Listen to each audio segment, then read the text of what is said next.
অসংখ্য ধন্যবাদ। আপনাদের মতো মানুষ আছে বলেই আমাদের এই সমাজ আলোকিত হচ্ছে এবং আমরা আসলে অনেক সময় যে তথ্যগুলো আ আগে পেতাম না, এখন পাই। খুব সহজে পাই এবং সে কারণে আমরা যারা পরে এসেছি অনেক সৌভাগ্যবান। ফায়েজ আহমেদ তিনি প্রশ্ন করেছেন, EB3 এর কোনো আপডেট আছে কিনা? তিনি স্পেসিফিক বলেননি কোন আপডেটটি। জি। ইবি3-র 3টা ক্যাটাগরি আছে।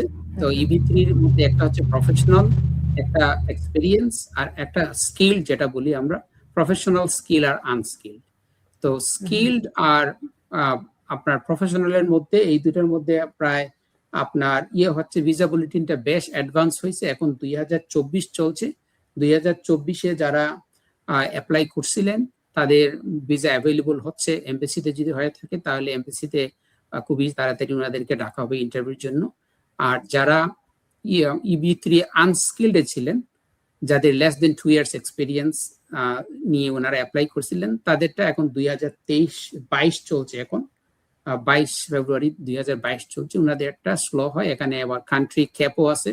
ওনাদেরকে যারা আনস্কিলড তাদেরকে ম্যাক্সিমাম 10,000 ভিসা দেওয়া হয় পার ইয়ার। এর মধ্যে 7% এক একটা দেশের আপনার 40,000 এর মধ্যে 7% ক্যাপ থাকে একটা দেশের। এই জন্য EB3 আনস্কিলটা খুবই স্লো চলে, কিন্তু EB3 স্কিল এবং প্রফেশনালটা বেশ অ্যাডভান্স হয়েছে গত 2-3 মাসে।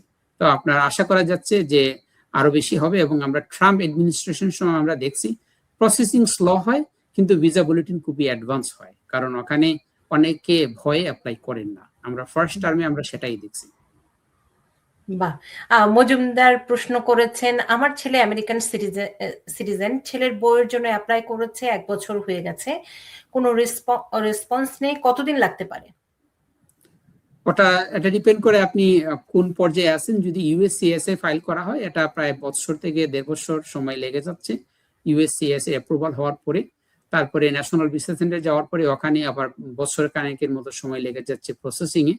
তো এটা অনেক কিছু ফ্যাক্টর কাজ করে। আপনার যিনি অ্যাপ্লাই করছেন ওনার ব্যাকগ্রাউন্ড চেক করা হবে, যিনি দেশ থেকে আসবেন ওনার ব্যাকগ্রাউন্ডও চেক করা হবে। বিশেষ করে সোশ্যাল মিডিয়া আজকাল দেখা হয় খুব বেশি।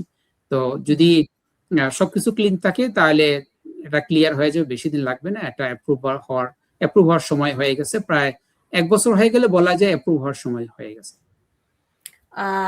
সিমি প্রশ্ন করেছেন, F4 ভিসা তিনি 2008-এ অ্যাপ্লাই করেছেন, কতদিন লাগতে পারে? এটা 2008-এ যদি অ্যাপ্লাই করে থাকেন তাহলে ওটা ডেফিনেটলি আপনার এখন ভিসা প্রসেসিং এ শুরু হয়ে গেছে। ওনারা ডেফিনেটলি ভিসা ইন্টারভিউর জন্য অপেক্ষা করছেন। যদি এরকম না হয়ে থাকে তাহলে খুবই তাড়াতাড়ি ওনারা লেটার পেয়ে যাবেন। এটা ডিপেন্ড করে 2008-এর কোন মাসে অ্যাপ্লাই করা হয়েছিল সেটার উপরে। তো এটা 2008-এর ভিসা প্রথম দিকে প্রায় আগস্ট মাস পর্যন্ত ভিসা অ্যাভেলেবল হয়েছে। সুতরাং আপনার যদি এর আগে করা হয়ে থাকে তাহলে ডেফিনেটলি আপনি করবেন, এটা খোঁজ নিবেন যে এটা কেন কোন পর্যায়ে আছে। আপনি যদি কোনো অ্যাটর্নির সাহায্য নিতে চান সেটাও নিতে পারেন, যে আপনার ফাইলটা অ্যাটলিস্ট কোন পর্যায়ে আছে, এটা কি ডকুমেন্টারিলি কোয়ালিফাইড হয়ে ইন্টারভিউর জন্য অপেক্ষা করছেন নাকি অন্য কোনো জায়গায় মিসিং কিছু হচ্ছে, এটা আপনাকে দেখতে হবে।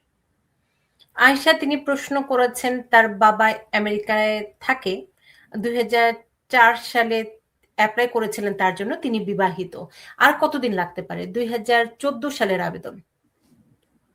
তো উনি 2000 যদি ওনার 2014 থাকেন, এখন 2000 আপনার 2012-র ভিসা দেওয়া হচ্ছে, তো বেশি দেরি হবে না, ওটা আপনার বেশ আগাচ্ছে। উনি যেহেতু মেরিট, 2012-র ভিসা এখন দেওয়া হচ্ছে।